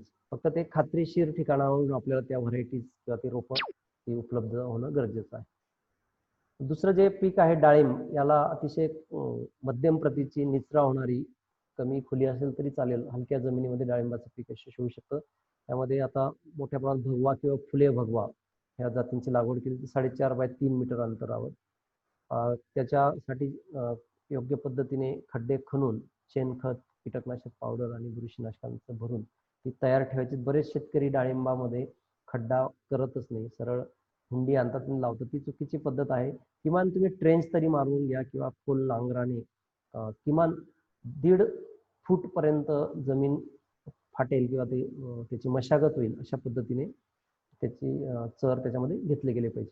त्यानंतर जे कृषी विद्यापीठांनी जे अंतर दिलंय 4.5 बाय 3 मीटर किंवा 12 बाय 10 फूट कमीत कमी अंतर, बरेच शेतकरी खूप दाटीची लागवड करतात आणि ज्या ठिकाणी आर्द्रता वगैरे असेल तर त्याच्यामध्ये तेल्यासारखा रोग खूप मोठ्या प्रमाणात येतो. तर ते नुकसान आपल्याला त्रासदायक ठरू शकतं.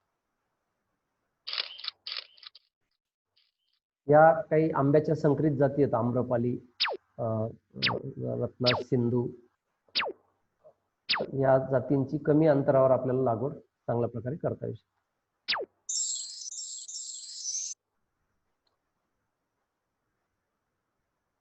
त्यानंतर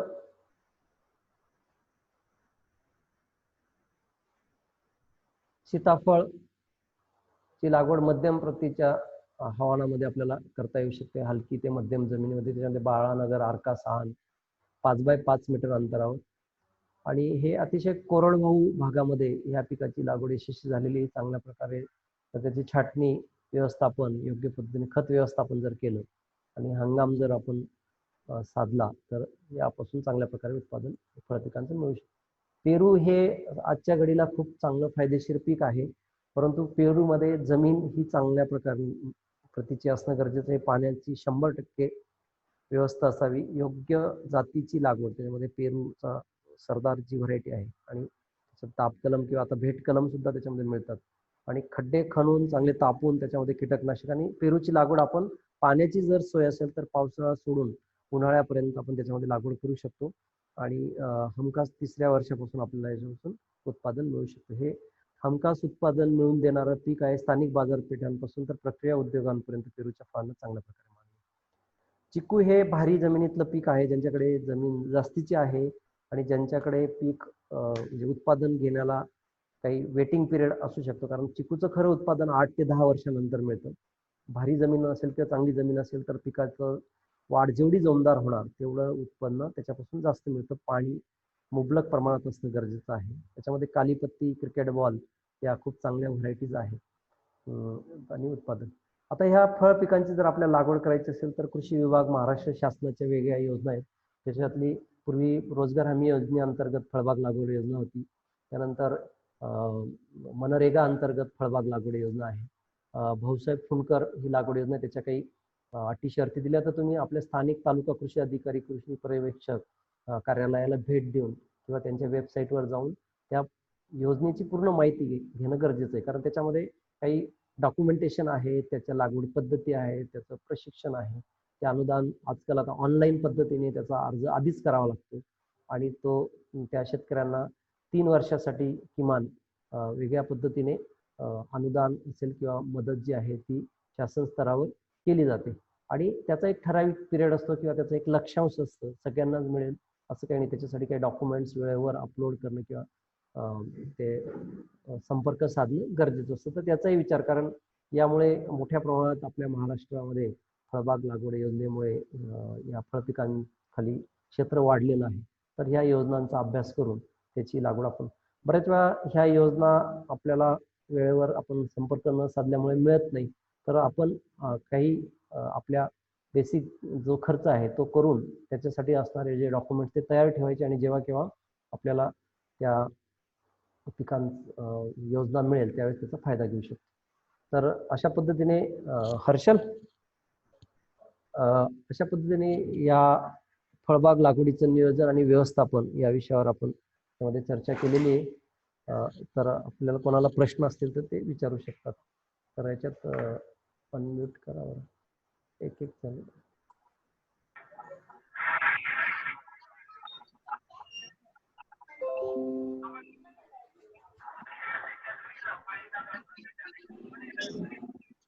कोणाला प्रश्न विचारायचा तो प्रश्न आवाज येतोय ना? हो. आता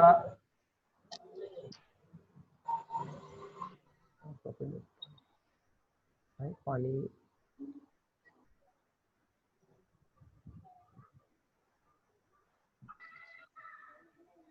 एक प्रश्न जे सीमा राणे मॅडमने विचारलेला आहे की पाणी परीक्षण कृषी कृषी विभाग, कृषी विज्ञान केंद्र आणि काही खाजगी प्रयोगशाळा आहेत, त्याच्यामध्ये आपण माती आणि पाणी परीक्षण करू शकतो.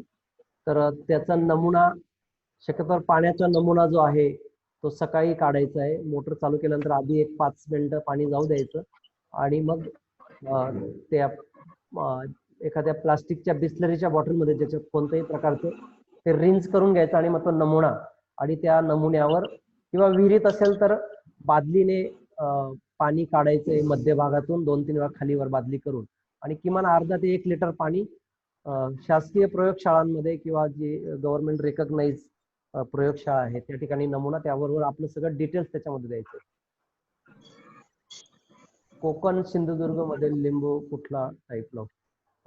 कोकणामध्ये शक्यतोवर लेमन टाईपचे जे लिंबू आहेत, म्हणजे त्याला सीडलेस लेमन. तर आता एक तामिळनाडू कृषी विद्यापीठाची बालाजी व्हरायटी आहे किंवा काही तुम्हाला काय केलं असतं आता? मला वाढव थोडंसं. कोणाला प्रश्न विचारायचा आहे का विचारू शकतात, बाकी बोलू नका.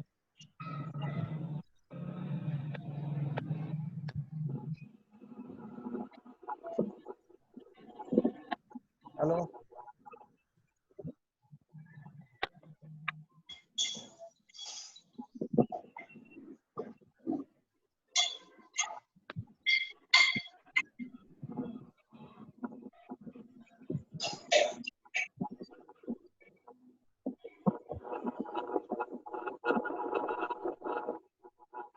नारळाच्या बाबतीत प्रश्न आहे की नारळाला की पाणी टाकावं रोज. नारळ पिकाला नियमित पाण्याची गरज असते, कारण त्याची शाखीय आणि फळांची वाढ नियमित होत असते. तुमची जमीन जर खूप निचरा होणारी असेल तर किमान दिवसाआड त्याला पाणी मिळेल. आता पिकाच्या वाढीच्या अवस्थेनुसार पाण्याचा डोस हा कमी अधिक होऊ शकतो. नियमित पाणी देण्याची गरज असते. हा नाना विचारा, काय बोला. तुमचा माईक आहे ना, अनम्यूट करा नाना. आदिती ते खाली बघा माईक दिसतंय ना, त्याला क्लिक करा. तुमचा माईक बंद आहे त्याच्यामुळे मला आवाज येत नाही तुमचा. माझा दे भूक दे भूक.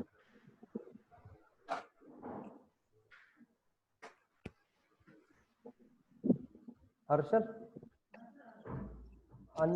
काही जणांना प्रश्न विचारायचे पण म्यूट आहेत ते.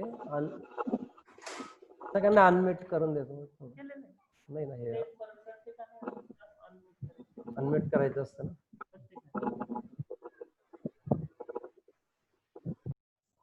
परत सुरू झालं.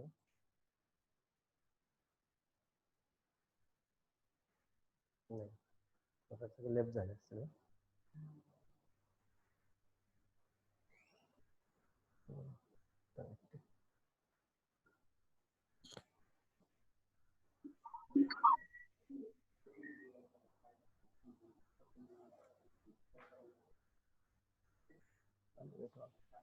तर काहीतरी हातात नाही ना मीठ.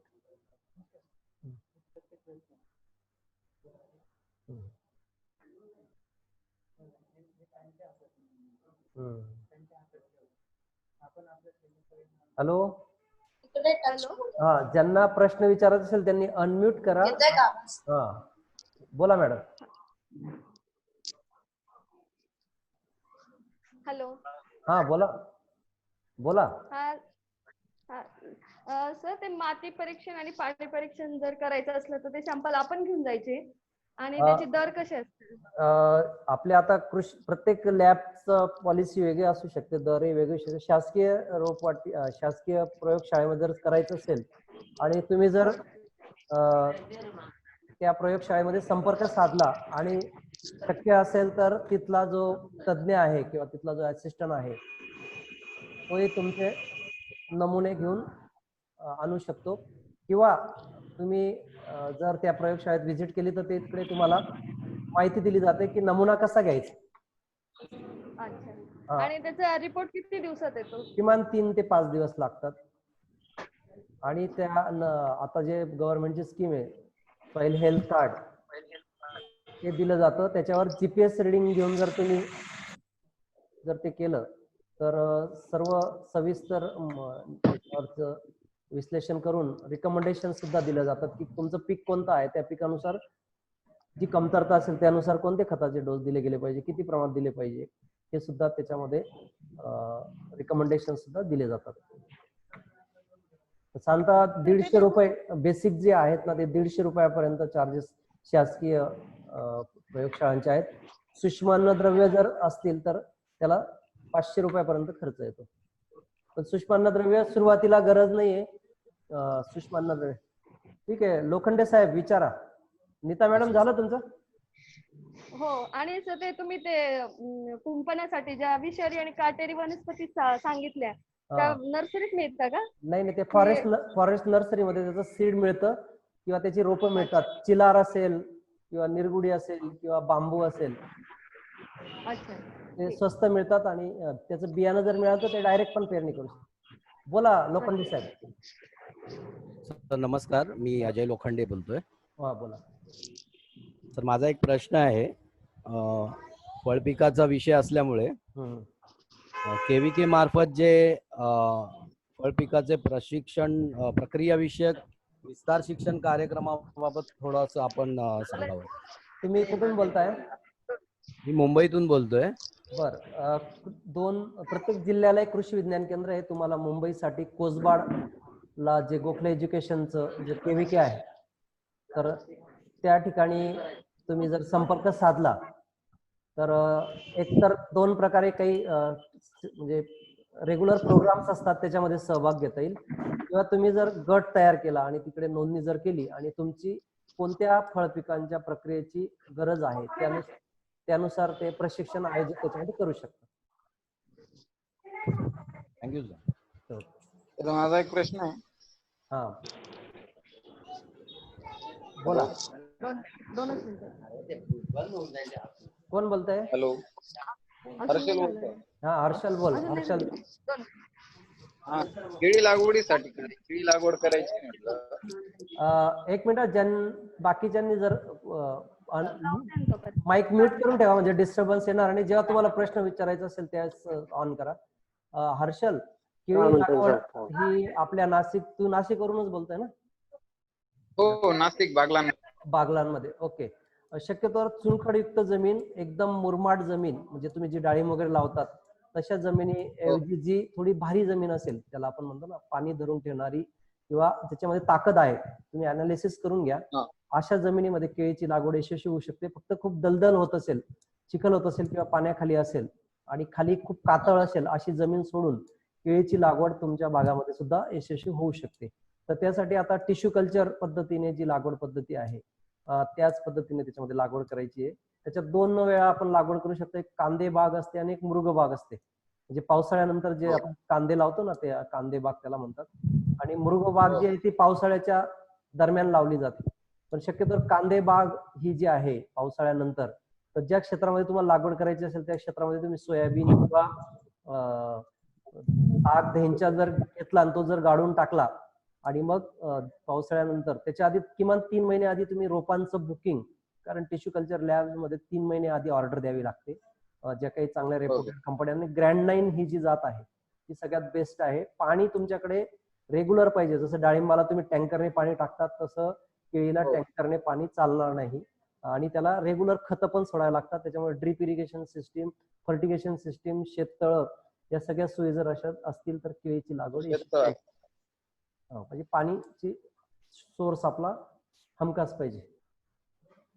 ओके. म्हणजे आता केळीची लागवड आता जून मध्ये केली तर चालेल का? हा, मृग बाग जी आहे ना ती लावू शकतो आपण पावसाळ्यामध्ये. थोडासा एक गारवा निर्माण झाला, तयारी करून ठेवायची. थोडस जून जुलै मध्ये पाऊस सुरू झाला ना, आता पावसाचं मृग नक्षत्र म्हणून त्याला मृग बाग म्हणतात.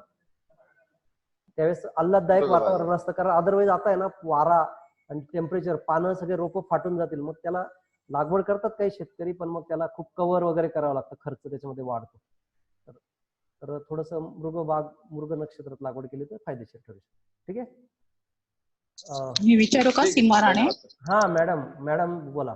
बाकीच्यांनी आपला फोन म्यूट करा, माईक म्हणजे डिस्टर्ब. बोला मॅडम.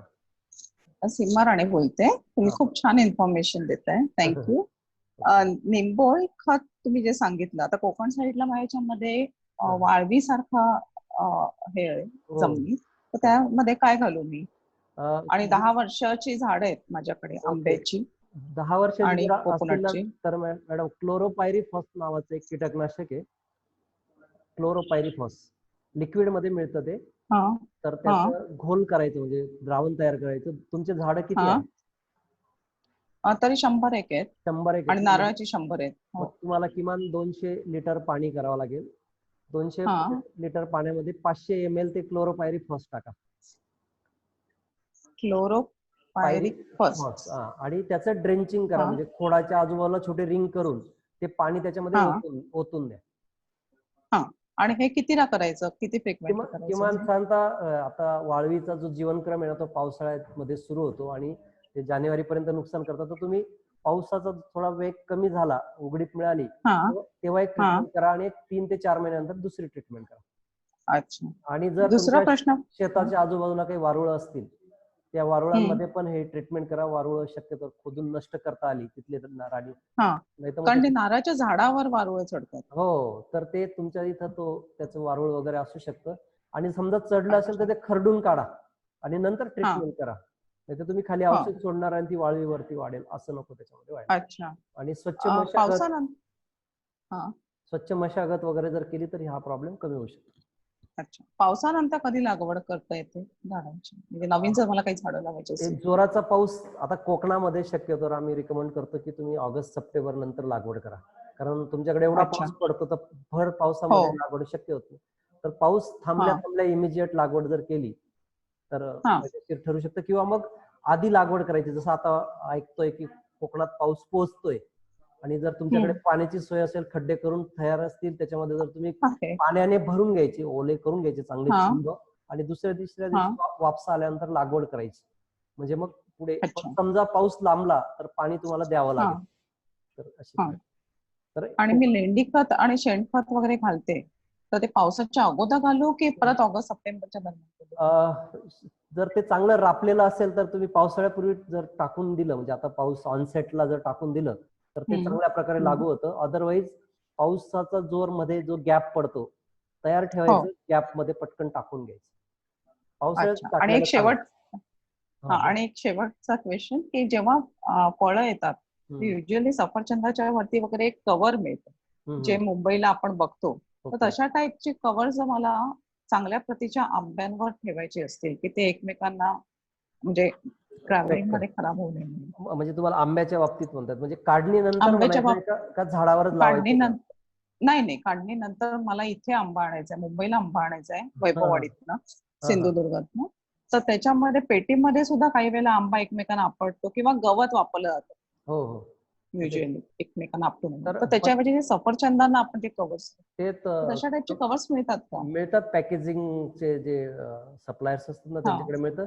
किंवा मग सोपा त्याला पर्याय आहे, जर तुम्ही बटर पेपर बॅग जर घेतल्या, पेपरही मिळतं, दॅट इज बेस्ट. दोन्ही बाजूने मोकळं ठेवायचं फक्त त्याला, फक्त त्या साईज मध्ये तो पेपर कव्हर करून घ्यायचा किंवा रोल करून घ्यायचा आणि ठेवायचं, तरी इजा त्याच्यामध्ये होणार नाही. किंवा तुम्ही ज्या बॉक्स मध्ये पॅक करता त्याला कंपार्टमेंट करून घ्यायची, तो एक आंबा सेपरेट राहील. मग बॉक्स बनवणाऱ्यांकडे थ्रेड्स मिळतात, त्याच्यामध्ये तुम्ही कंपार्टमेंट किंवा पेपर कटिंग्स पण मिळतात. रद्दी पेपरचे श्रेडर मशीन जर तुमचं मोठ्या प्रमाणात असेल तर तुम्ही एखादं छोटं श्रेडर मशीन पण घेऊ शकतात. त्याच्या त्या कागदाच्या झिरमिळ्या ज्या आहेत ते रद्दी पेपरच्या आपल्याला करून त्याच्यामध्ये ते कुशनीमध्ये आंबे चांगल्या प्रकारे राहतात. एवढं सफरचंदासारखं करण्याची तशी केवढी खर्च करण्याची आवश्यकता नाही. थँक्यू. मला वेळ असेल तर अजून काही क्वेश्चन्स आहेत माझे, पण बाकीच्यांचे आपण घेऊ शकतो. चला नाना, तुमचा माईक म्यूट आहे नाना, तो खाली बघा माईक.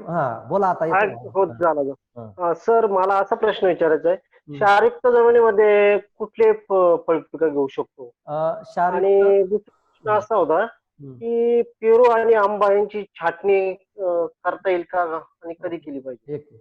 पहिला जो तुमचा प्रश्न आहे ना क्षारयुक्त, तर तो जी जमीन आहे ना तिचं आपल्या विद्यापीठामध्ये तुम्ही तो माती तपासून घ्या, त्याच्यामध्ये क्षारांचं प्रमाण किती आहे त्यानुसार आपण निर्णय घेऊ शकतो. मध्यम प्रतीचं क्षारयुक्त जमीन असेल तर त्याच्यामध्ये आपण पेरू सुद्धा यशस्वी होऊ शकतो, आवळा येतो, जांभूळ येतं, चिंच येतं.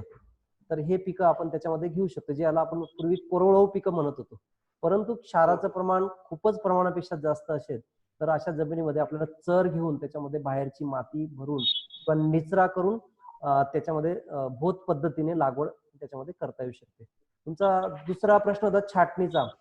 आता आंबा तुम्ही किती अंतरावर लागवड केलेली, जर आपण जी रेग्युलर लागवड 20 फुटावर किंवा 30 फुटावर असेल तर त्याला 3 ते 5 वर्षानंतर मर्यादित छाटणी त्याच्यामध्ये करायची. वाळलेल्या फांद्या, काही शेंडे किंवा दाटीच्या फांद्या आणि मध्यभागाची एक फांदी कट करायची. पेरूच्या बाबतीत पण तसंच आहे, परंतु तुम्ही जर दाट लागवड केली असेल, ज्याला पेरूमध्ये मिडो ऑर्चर्ड म्हणतात किंवा आंब्यामध्ये आता अल्ट्रा हाय डेन्सिटी किंवा सघन लागवड आहे, तर त्याच्यामध्ये दर 1.5 ते 2 महिन्यानंतर सुरुवातीला आणि लागवडीनंतर किंवा उत्पादन सुरू झाल्यानंतर वर्षातून एकदा हेवी प्रुनिंग आणि नंतर दर साधारणतः 1 ते 1.25 फुटाची काडी झाली, पक्व झाली की त्याची कटिंग करणे, त्याला उपफांद्या वाढू देत. तर असं किमान 3 वेळा लाईट प्रुनिंग आणि एकदा हेवी प्रुनिंग पेरूमध्ये मिडो ऑर्चर्ड मध्ये करावं लागतं. आणि हे प्रत्येक पिकात जमीन कशी आहे, मॅनेजमेंट कसं आहे, बहार कोणता धरलेला आहे त्यानुसार याचा कालावधी मागे पुढे होऊ शकतो. हे शेतकऱ्याला स्वतः त्याचं ज्ञान समजून घेतलं तरच ती छाटणी करता येते. तुमच्या द्राक्षासारखी वा एप्रिलमध्ये मजूर आणले, कटिंग केलं, ऑक्टोबर, तसं होत नाही. पेरूमध्ये ती तिथली त्या काडीची अवस्था बघून ती आपल्याला छाटणी त्याच्यामध्ये करावी लागते. त्यामुळे आपण लक्ष देऊन ती छाटणी आणि तिथं रेग्युलर जो गडी असतो, कारण सगळीच झाडं एकाच वेळेस काही छाटणी येत नाही, काहींची शेंडे मारावे लागतात, काहींची कोळी फांदी काढावी लागते, काही दाटीच्या फांद्या काढाव्या लागतात. तर 1 किंवा 2 तुमचं क्षेत्र किती आहे आणि तिथंच काम करणारा गडी किंवा लोकल जे आपले मजूर असतात त्यांना ट्रेन करणं आणि आपण उभं राहून छाटणी जर केली तर फायदेशीर याच्यामध्ये ठरते. Okay sir, thank you sir. Okay, अजून कोणाला काही प्रश्न? मला विचारायचं सर. हा बोला मॅडम. हा सॉरी, नारळच्या बागेमध्ये मला कुठलं अंतर्गत पीक काढता येईल जे आपल्याकडे? कोकणामध्ये किती वर्षाची झाड आहेत तुमची? 10 पेक्षा जास्त. 10 पेक्षा. त्याच्यामध्ये मसाला पिकं घेऊ शकतात, केळी घेऊ शकतात, अननस तुम्ही ट्राय करा. कोकण कृषी विद्यापीठाच्या काही व्हरायटीज तिकडे आहेत. काळी मिरी आहे, वेलदोळे किंवा हळद घेऊ शकतात तुम्ही. अद्रक लागवड त्याच्यामध्ये करू शकतात. किती अंतरावर आहे लागवड? आणि तरी माझ्यामध्ये तरी एक 5-1 फूट म्हणजे आहे, म्हणजे व्यवस्थित अंतर आहे. 5 फूट नसेल, जास्त असेल, किमान 12 ते 15 फूट तरी अंतर पाहिजे. म्हणजे खाली म्हणजे व्यवस्थित झाडं आहेत. नाही मॅडम, 50% सूर्यप्रकाश, 50% सूर्यप्रकाश जो आहे ना तो तिथं यायला पाहिजे. तर तुम्ही आंतरपीक त्याच्यामध्ये घेऊ शकतात. मसाल्याची पिकं चांगल्या प्रकारे येऊ शकतील. तुम्ही कोकण कृषी विद्यापीठात दापोलीला जर गेला किंवा त्यांची एक लाखी बाग म्हणून एक संकल्पना आहे, म्हणजे त्याला एक नाव दिलेलं आहे की त्याच्यामध्ये आपण नारळाच्या खोडावर काळी मिरी, मध्यभागी हे जे तुम्हाला वेलदोडा, लवंग वगैरे सांगितलं, तर अशी पिकं त्याच्यामध्ये किंवा जायफळ त्याच्यामध्ये लावता येतं, काळी मिरीची लागवड करता येते. ओके. आणि दुसरी गोष्ट म्हणजे माझ्याकडे एक 25 ते 30 मी बचत गटांच्या बायकांसाठी काम करते वैभववाडीमध्ये. ओके. तर त्यांच्यासाठी आपण काही त्यांना त्यांच्या घरी काही उत्पादन काढायचं असेल तर त्यांना आपण काय सजेस्ट करतो जे लो कॉस्ट मध्ये होईल किंवा अशा काही प्रक्रिया म्हणतायत का उत्पादन म्हणतायत? शेतामध्ये काहीही तुम्ही काही सजेस्ट करू शकता का? आता त्यांच्याकडे क्षेत्र आणि पाण्याची सोय जर असेल, आहे व्यवस्थित आहे, प्रत्येकाकडे विहीर तर त्याच्यामध्ये ह्या गोष्टी आहेत. फुलझाडांची लागवड चांगली यशस्वी होईल. मुंबईच्या जवळ असल्यामुळे तिकडे मोगरा ही लागवड, पालघर भागामध्ये एक प्रकल्प आहे आदिवासी विकास महामंडळाचा, जर आदिवासी असतील तर मोगऱ्याची लागवड. माझा सिंधुदुर्ग जिल्ह्यात आहे. ओके. वैभववाडी.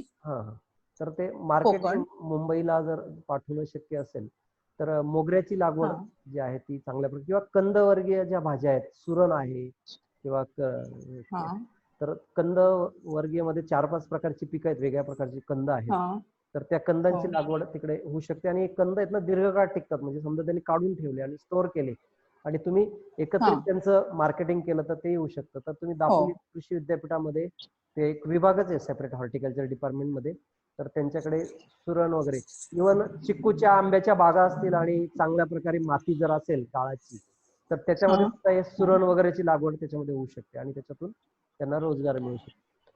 प्लस त्यांच्याकडे जो काही पाला गवताचा पेंडा असेल त्याच्यापासून गांडूळ खत निर्मिती जर त्यांनी केली तर त्या गांडूळ खत तयार करून ते इतर मोठ्या बागायतदार शेतकऱ्यांना ती विक्री करू शकतात. तर ते पण त्याच्यावर ठीक आहे, थँक्यू. पण त्यांना प्रॉपर प्रशिक्षण देण्याची गरज आहे, ट्रेनिंग देऊन मग ते करा. हो हो चालेल.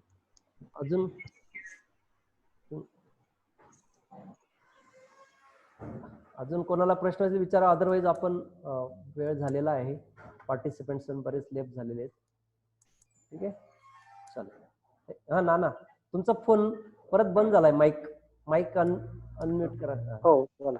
आला का सर? हो आता येतोय आवाज, बोला बोला. सर, ह्या वर्षी कोरोनामुळे द्राक्ष पिकांच्या शेवटच्या क्षणी खूप मोठ्या प्रमाणात नुकसान झालं. बरोबर.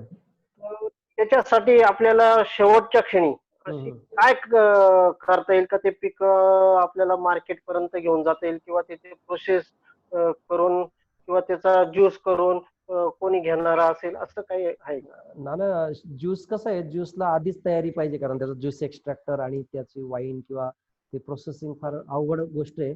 त्याचं सगळ्यात सोपं म्हणजे बेदाणे बनवणे. आता बेदाणे बनवण्यासाठी तुमच्याकडे शेड वगैरे जरी असेल तर ते पटकन आपल्याला त्याच्यामध्ये जाळी वगैरे टाकून आणि डिपिंग ऑइल पद्धतीने सल्फरिंग करून आपल्याला ते घड वाळून त्याचे बेदाणे करणे हाच एक सगळ्यात चांगला त्याच्यामधला उपाय आहे. आणि मी तर म्हणेल आता ही अशा प्रकारच्या परिस्थिती राहतात प्रत्येक शेतकऱ्याकडे ज्याच्याकडे किमान 5 एकर द्राक्ष बाग असेल तर त्याच्यामध्ये किमान त्याच्याकडे 1 टन बेदाणा करता येईल अशा प्रकारचं मल्टीपर्पज शेड असेल. इतर वेळेस वाटल्यास तुम्ही इतर कामासाठी वापरा, पण अशी आणीबाणीची परिस्थिती आली त्याच्यामध्ये रॅक टाकले, जाळी टाकली की लगेच बेदाणा त्याच्यामध्ये करता येईल. इतर वेळेस तुम्ही ते शेड इतर कामांसाठी सुद्धा त्याच्यामध्ये वापरू शकतात. आणि तो जो बेदाणा आहे तो शास्त्रोक्त पद्धतीने डिपिंग ऑइल, प्रॉपर त्याचं ड्राईंग, ग्रेडिंग असं जर केला आणि जर विक्री केला तर आज कमीत कमी 150 रुपयापासून तर 450-500 रुपयापर्यंत बेदाण्याला मार्केट आहे. बऱ्याच वेळा काय होतं, आपण इमिजिएट विकण्यासाठी ते मार्केटमध्ये नेतो त्यावेळेस आवक खूप आलेली असेल, तर आपण जर तो प्रॉपर ग्रेडिंग करून तो स्टोअर मध्ये ठेवला आणि सीझन मध्ये किंवा आपलं स्वतःचं ब्रँडिंग जर करून विकला बल्क मध्ये असेल किंवा छोट्या पॅकेट्स मध्ये, तर चांगल्या प्रकारे पैसे होऊ शकतात आणि त्याला बऱ्यापैकी मागणी आहे. तर बेदाणा हा सगळ्यात बेस्ट सोल्युशन त्याच्यामध्ये, फक्त ते योग्य पद्धतीने. आता मी परवा एका शेतकऱ्याचा बघितला, असाच केलेला होता, एवढा पिवळा धमक होता की सल्फरचं प्रमाण खूप जास्त वापरलेलं होतं. तर त्यांना मी असं काढून दाखवलं, पाण्यात टाकलं तर ते पाणी पिवळं झालं. तर जे आपण प्रमाण दिलेलं आहे 3 ग्रॅम प्रति किलो धुरी देण्याचं, तेवढंच त्याच्यामध्ये दिलं गेलं पाहिजे गरजेपेक्षा. मग त्याचा जो प्रॉपर डिपिंग ऑइल किती वापरायला पाहिजे, सल्फर किती वापरायला पाहिजे, धुरी किती वेळ दिलं पाहिजे, हे जे लोक अतिशय अनसायंटिफिक करतात, अनहायजीन करतात, तसं न करता आपण जर चांगल्या प्रकारे केला तर लोक घ्यायला तयार आहेत. ऑफ सीझन मध्ये वर्षभर बेदाणा कमी अधिक प्रमाणात त्याला मागणी असते. Okay sir, thank you. ओके, चला, धन्यवाद मला. चला बाय, आपण आता थांबूया. हर्षल, हा